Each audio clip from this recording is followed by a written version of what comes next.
Turbocharged engines are freaking awesome. You get the experience of a big, powerful engine with the efficiency of a much smaller one.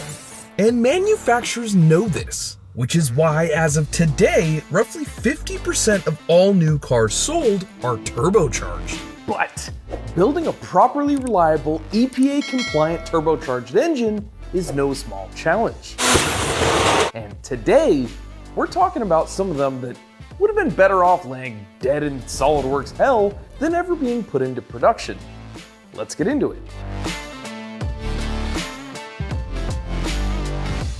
And I want to preface this by letting you know that these are in no particular order.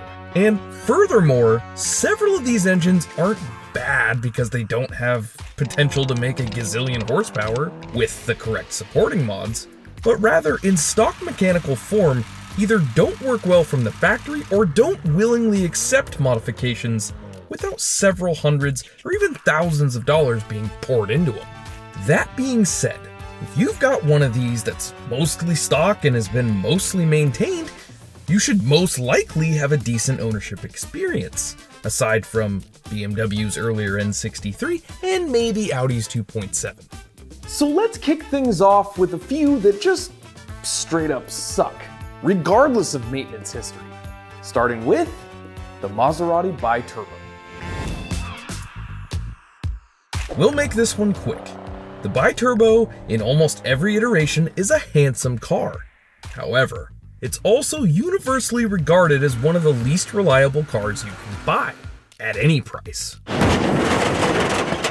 In fact, you don't have to be Sherlock to sort out that Biturbo cars completely sank Maserati financially. The cars themselves had a ton of problems, but we're just going to focus on the ones that are under the hood. The oil pressure sender, turbocharger, oil feed and return lines, and valve covers are all extremely common oil leak culprits. The cooling system was completely underrated for the car, and unfortunately, the engine did not tolerate overheating well. The cylinder sleeves corrode, and the O-rings at the bottom of them fails, mixing coolant with oil. Then there's the turbochargers. The earlier units were oil-cooled only, and the later water-cooled ones frankly weren't much better. Replacing a set of turbos every 30,000 miles isn't unheard of, especially if they're not allowed to cool off and spin down before shutting off the engine. That is, of course, if you were able to get them spun up in the first place, seeing as the super complicated electromechanical boost control system never really worked right. Overall, just not a great engine. Sort of like BMW's gift to repair shops around the world, the N63. The N63 twin turbocharged V8 isn't only BMW's first turbocharged V8, but the first production engine to use the hot V configuration, meaning the exhaust and intake ports are on the opposite sides as usual. Airflow through this engine is reversed from how it's almost always been done. Rather than an intake in the middle and exhaust manifolds on the outsides, we've got intake manifolds on the outside and exhaust manifolds in the middle, or rather a couple turbochargers in this case. Launched in 2008 and packed with a ton of groundbreaking tech, the whole world, me included, had high hopes. However, almost immediately, cars equipped with the N63 came flooding right back to the dealerships, with complaints of excessive oil consumption, rough idle, dead batteries, and sometimes complete engine failure. Repair shops were noting defective valve stem seals and PCV systems were to blame for the oil consumption. Defective fuel injectors and carbon buildup was causing rough running. And lastly, timing chains stretching and failing, effectively killing the engine. And that's all before we get to the myriad of coolant and oil leaks they had due to the insane levels of heat generated by the inboard mounted turbochargers, baking all their gaskets and seals to a crisp. 4 years later, BMW would release a revised version aimed at solving some of the problems, but it really didn't.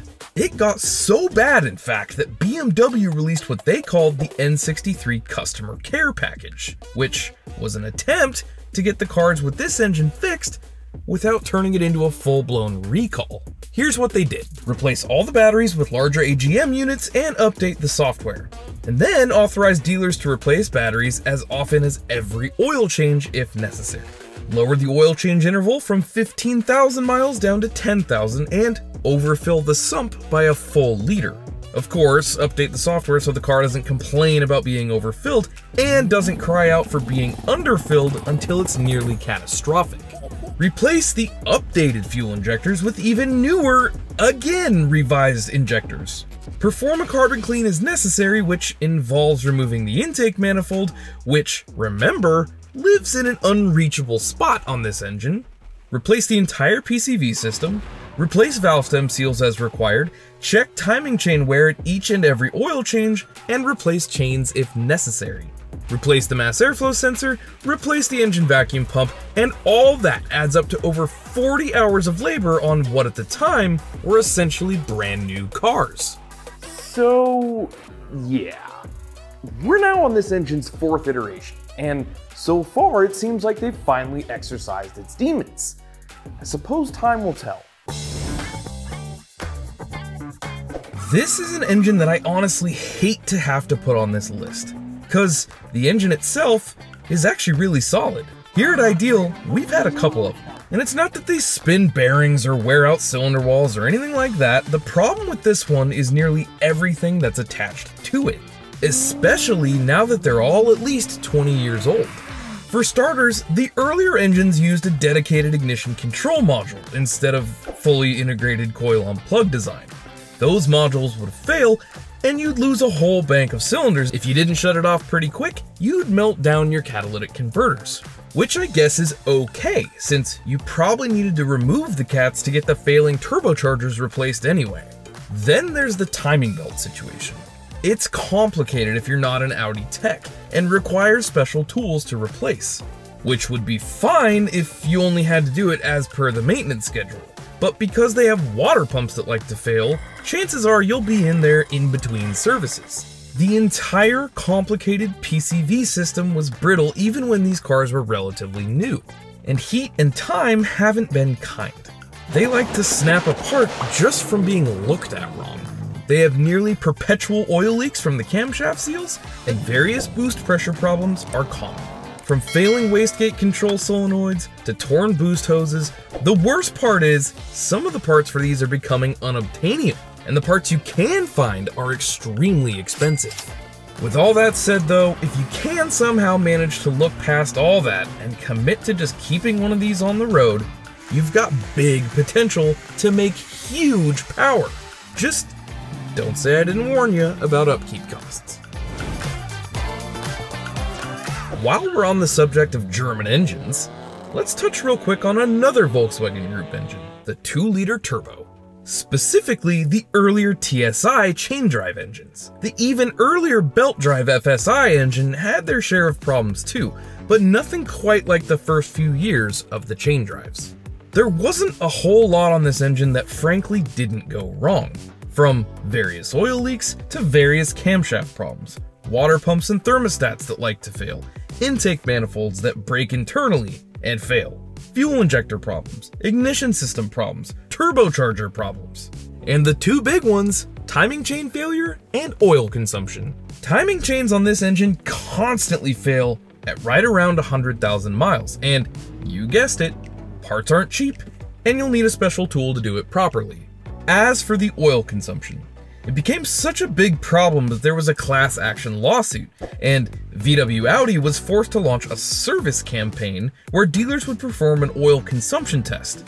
And based on the results, either replace the pistons and rings in your engine, or replace the engine in its entirety. We were doing them non-stop during my time at the dealer.